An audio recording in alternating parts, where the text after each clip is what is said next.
Welcome everyone to the YouTube channel. This is Toy-Nutz. Today we are looking at the Disney Parks exclusive Droid Factory Obi-Wan Kenobi 4-figure set.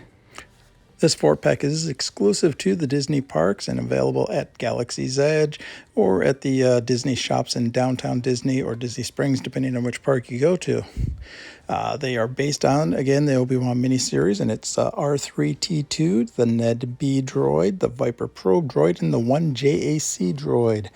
Now, these guys are 3 3/4, so they scale perfectly with the Star Wars Vintage Collection. And the R2 is using previous mold pieces from the Disney Droid Factory R2s. Ned B and Jack there at the end are pretty much all new. The Viper droid is based off of the droid that they had released with the old Star Tours line.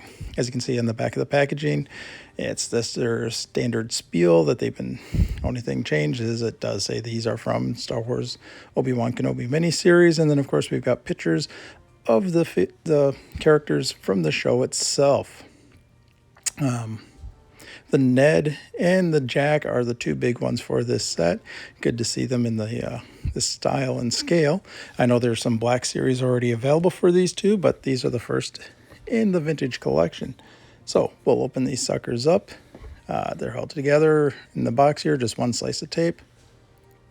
And it pops right open with no issues. And the flap just slides right open, and you can just pull out the tray here. And it just slides right out. And so it's really good if you want to keep the box and store them that way. They do have a little plastic covering over the figures, and that just slides right off, and here they are in their tray. Looking pretty good. This little tray just slides right out, so if you wanted to use this for a backdrop, and the backdrop is Obi-Wan and Vader fighting. Pretty cool little backdrop. All right, first up is going to be R3-T2. This little droid uses the standard Droid Factory R2 body, head, and legs. And just like all the other Droid Factory figures from this line, you can pop the head and legs and that off. Standard R2 type unit. Thing that makes them stand out is all the little details like the little blast scratch effects and the dust and all that. Otherwise, just a really basic figure, not bad. He's a good throw-in. Next, though, is one of the big reasons to buy this set, which is Ned B. All new mold, all new parts. That's great to see.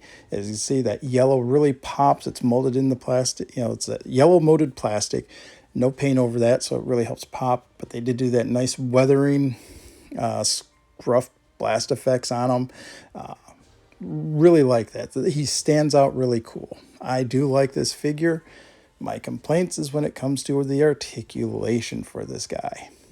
Full rotation on the head, slight up and down, side to side, no problem. Same thing with the chest, upper chest area there. It rotates there in the upper chest and can forward and back a little. But it's the shoulders that I really complain about. It's just a forward and back. The elbows are ball jointed, but the way they are molded with the upper arms, you do not get to bend them too far. And the wrists, just rotating wrists. And then the hips are also just forward and back motion. But the knees are ball jointed and the ankles are ball jointed. So you can really get those like a running pose like I got them here. But he is a droid, so you really don't need a lot of articulation. Just really would have liked to seen ball-jointed shoulders. Otherwise, this is a really cool figure. Really worth the price for this set. Next in the line, though, will be the Viper Probe droid. Another cool-looking figure. I do believe this is all new mold. It doesn't appear to be based off of any of the Vintage Collection or older series figures. They did do like a droid similar to this for the Star Tours set, but it had a different head and base and that. So really cool little guy. My only complaint with this one is, again, those little arm or leg attachments there. They just rotate up and down at the where they connect to the body, and then there's like 1 or 2 joints depending on the arm, and that's it. It'd been nice if you could swivel them all the way around, because otherwise this is pretty much all the posing that you can get from it. I mean, yeah, it's a Viper droid, Viper Probe droid, but I mean, Can't really complain. I mean, look at the detailing on this with all the little rivets and the dots, and I mean, molded into it perfectly.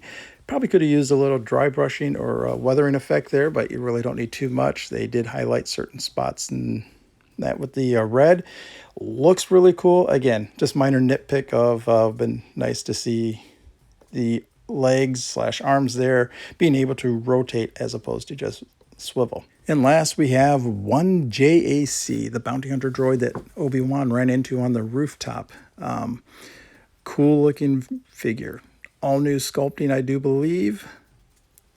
I mean, look at the detailing on it. Love the green for the eyes. Really pops. That body, the bandolier, how it's painted. All the little detailing onto the wires in the chest area there. Cool figure. Awesomely detailed.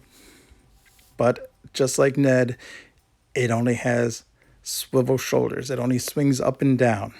If it had ball jointed shoulders, that would greatly improve it. The other big problem is the pistols are attached to the legs and do not come off. And so this is the extent of what you can really pose him. And also the left hand is the only hand that's molded to actually hold the blaster. So even if he came with them, he couldn't hold them. Yeah, the right hand being molded wide open like that, okay, I can live with this. If I could have popped the one pistol off of his leg, that would have worked perfectly. But instead, he's going to be staticky, just pretty much standing there like this, maybe with one drawn.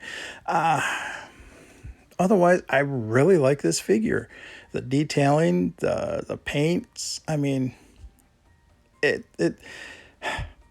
went from a possible A down to a B minus. Yeah, this, man, they were so close with this. I was really hoping, I guess if they come out with a vintage collection, I might buy that and swap it out. But as a fourth figure in a box set, it's definitely worth picking up, I do believe, this full box set. Like I said, if you get it for retail, definitely worth it. I wouldn't pay too much over retail for one of these. But yeah, but I'm also a Droid Factory line completist, I guess, in a way right now. So yeah, just a cool little group of figures. Nice to see that they actually went and made new molds. I'm sure, knowing Disney and that, we'll be seeing these guys repainted throughout the Droid Factory line here that they like to do. So, if you like this video, please hit that like button, turn on the subscriptions and notifications, and drop a comment down below what you think of the Droid Factory line and these lines of figures. Thank you for watching the video. Have a wonderful day, and Excelsior!